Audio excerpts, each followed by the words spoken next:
पल न्यूज के news room से मैं हूं आपके साथ नदीम अकरम। अफगानिस्तान की सत्ता पर काबिज हो चुका है तालिबान और तालिबान के सत्ता में आते ही तमाम विरोधी देशों के भी अब सुर पूरी तरीके से बदल चुके हैं। और सुर इसलिए भी बदले हैं क्योंकि अमेरिका 20 साल तक अफगानिस्तान की सरजमी पर रहा, लाखों की संख्या में सैनिक लेकर के अफगानिस्तान में उतरा तालिबान को खत्म करने के लिए कि जड़ से मिटा देंगे। महज 60,000 से ज्यादा तालिबानी वहां थे और लाखों की तादाद में अफगानी सैनिक और अमेरिकी सैनिक मिलकर के तालिबान को खात्मा करने के लिए अफगानिस्तान पर लगातार कार्रवाई कर रहे थे। तमाम तस्वीरें सामने आ रही थी और 20 साल वाला तालिबान समझने की गलती अमेरिका ने कर दी और यहीं वो मात खा गया। और हर तरफ जो है उलेमाओं की चर्चा हो रही है और इस पर बात करना जरूरी है। एक बात जो सामने आई है, तमाम लोग लिखते हुए नजर आ रहे हैं, जिसमें साफ तौर पर कहा जा रहा है कि हर तरफ सिर्फ तालिब इल्मों की ही चर्चा हो रही है। इंडियन मीडिया से लेकर अंतर्राष्ट्रीय मीडिया तक और सोशल मीडिया पर तलबा व उलमा का ही जलवा है। जो लोग रात दिन पानी पी पी कर उलमा व मदरसा पर भौंकते रहते थे और जहर उगलते रहते थे, वो भी उलमा व तलबा के कसीदे पढ़ रहे हैं। कंधार के बाद आज बगैर मुजाहमत के ही जलालाबाद ले लिया और अब काबुल के दरवाजे पर दस्तक दे चुके हैं।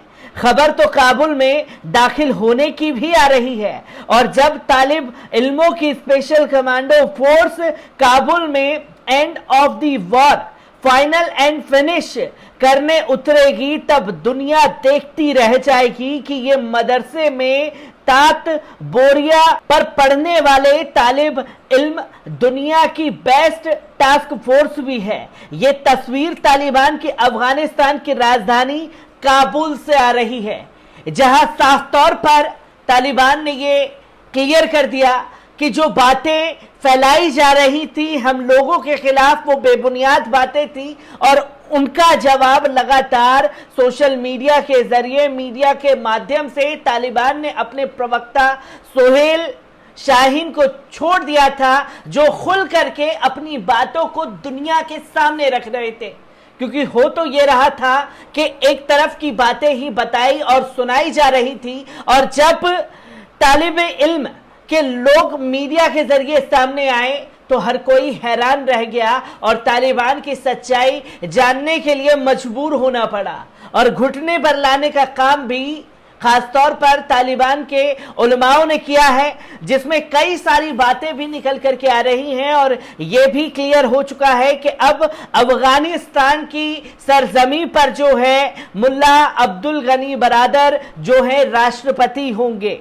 आपको बता दें कि अब अफगानिस्तान पर तालिबान का कब्जा हो चुका है। देश में तालिबान के साथ ही नए राष्ट्रपति के नाम को लेकर स्थिति साफ होती नजर आ रही है।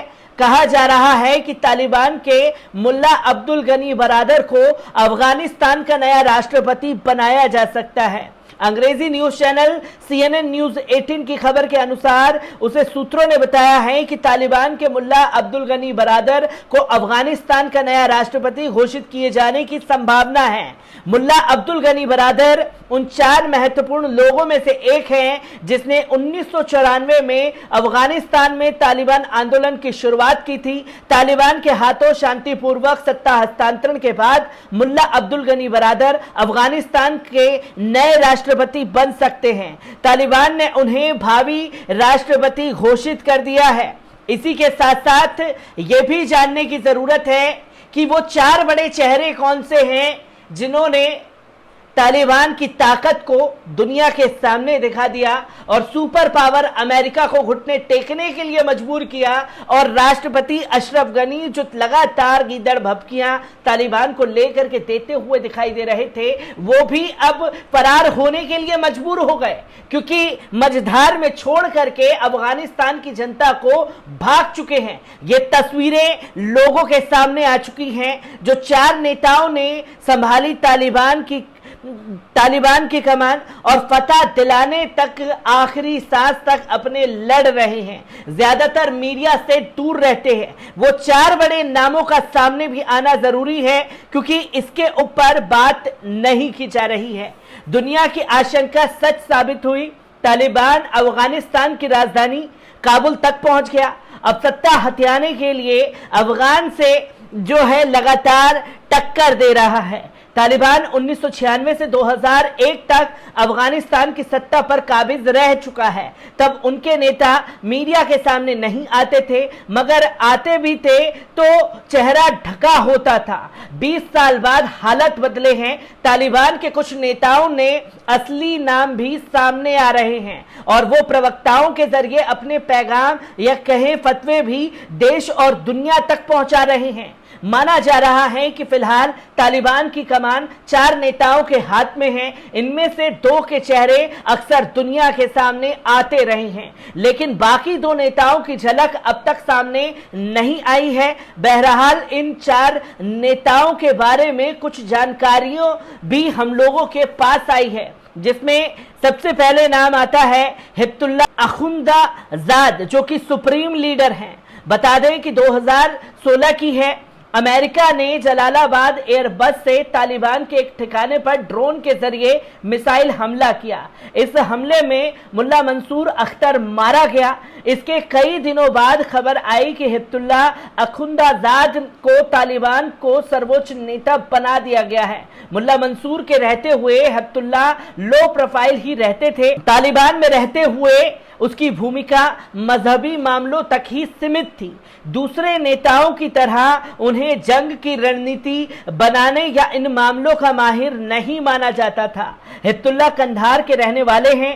तालिबान में मजहबी फैसले वही लेते हैं। हथियारों व अवैध संबंध रखने वालों की हत्या का आदेश हिब्तुल्लाह ने ही दिया है। अखुंदाजाद अलकायदा के चीफ अयमाना अल जवाहिरी का करीबी समझा जाता है। कहा तो यह भी जाता है कि जवाहिरी ने उसे अमीर का ओहदा सौंपा था।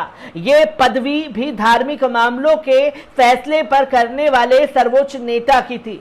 हिब्तुल्लाह ने जब तालिबान के सुप्रीम लीडर की जिम्मेदारी संभाली, उस वक्त ये अलग अलग गुटों में बंटने लगे थे। देश पर कब्जे के लिए एकता जरूरी थी और ये काम उसने बखूबी किया। सालाना इस्लामी त्योहार पर वे पैगाम भी जारी लगातार करते रहे हैं। दूसरे जो हैं मुल्ला बरादर, जो कि तालिबान के संस्थापक हैं, जो कि अब अफगानिस्तान के नए राष्ट्रपति होंगे। मुल्ला बरादर का पूरा नाम मुल्ला अब्दुल गनी बरादर है।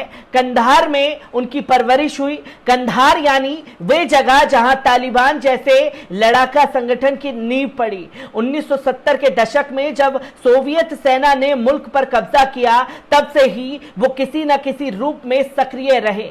कहा जाता है कि बरादर तालिबान के पूर्व शीर्ष कमांडर मुल्ला उमर का दाहिना हाथ रह चुके हैं और एक आंख वाले उमर के साथ कई बड़ी वारदातों में शामिल भी रहे हैं। 2001 में जब तालिबान की हुकूमत चली गई, तब उसने हामिद करजई से भी संपर्क किया था। 2010 में उसे पाकिस्तान में गिरफ्तार भी किया गया। अमेरिकी दबाव के बाद 2018 में उसे रिहा कर दिया गया। इसके बाद से वो कतर रह रहे हैं। बरादर तालिबान के पॉलिटिकल और डिप्लोमेटिक मामले देखते हैं। अमेरिकी फौज की अफगानिस्तान से वापसी समझौते पर उन्होंने ही दस्तखत किए थे।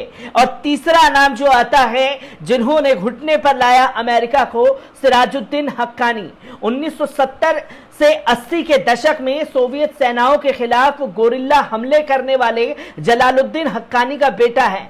सिराजुद्दीन हक्कानी तालिबान में इसकी हैसियत नंबर 2 मानी जाती है। अमेरिका जिस हक्कानी नेटवर्क को नेस्तनाबूद करना चाहता था, उनके लीडर सिराजुद्दीन हक्कानी ही हैं। खास बात यह है कि हक्कानी नेटवर्क और तालिबान नेटवर्क अलग अलग संगठन हैं, लेकिन दोनों का मकसद एक ही है। हक्कानी नेटवर्क को पाकिस्तान की बदनाम खुफिया एजेंसी ISIS का सबसे करीबी माना जाता रहा है। हक्कानी नेटवर्क के दहशतगर्द फिदाइन हमले ज्यादा करते हैं। हैं। माना जाता है कि अफगानिस्तान में हुए ज्यादातर सुसाइड अटैक्स में इसी संगठन के हाथ रहते हैं। उगाही के लिए ये अफगानिस्तान में तैनात विदेशी नागरिकों या उनके परिवार को भी अगवा कर लेते हैं, जो कि दैनिक भास्कर द्वारा यह दावा किया जा रहा है। और चौथा नाम आता है मुल्ला याकूब का। बेहद खूंखार हैं मुल्ला याकूब, तालिबान के फाउंडर मेंबर मुल्ला उमर का बेटा है। इसके भी पाकिस्तान सेना और खुफिया एजेंसी से करीबी रिश्ते हैं। तालिबान की जंगजू यूनिट यानी लड़ाकों की कमान इनके ही हाथ में है। संगठन के तमाम फील्डर्स कमांडर्स इनके ही साथ आदेशों का पालन करते हैं। जंग और हमलों की रणनीति भी यही तय करते हैं। तो ये वो चार चेहरे हैं जिन्होंने अमेरिका को घुटने पर लाने के लिए मजबूर कर दिया, और इन्हीं चारों को खत्म करने के लिए अमेरिका जो है अफगानिस्तान में दाखिल हुआ। और आज दुनिया तमाशा देख रही है और दुनिया जो है इनकी ताकत का मुजाहरा देख रही है, जो चारों ने मिलकर के एक साथ कदम उठाया है। तो अफगानिस्तान से आ रही हर एक अपडेट को आपके साथ यूं ही साझा करता रहूंगा, क्योंकि जिन उलमाओ करीम को, तालिबे इल्म को बदनाम करने के लिए हर हथकंडा अपनाया जाता था, आज वही लोग, चाहे नेशनल मीडिया हो, चाहे इंटरनेशनल मीडिया हो, चाहे सोशल मीडिया हो, हर कोई आज तालिबान के नेताओं के कसीदे पढ़ने में लगा हुआ है। मैं ऐसी ही खबरों से आपको रूबरू कराता रहूंगा। दीजिए इजाजत, शुक्रिया।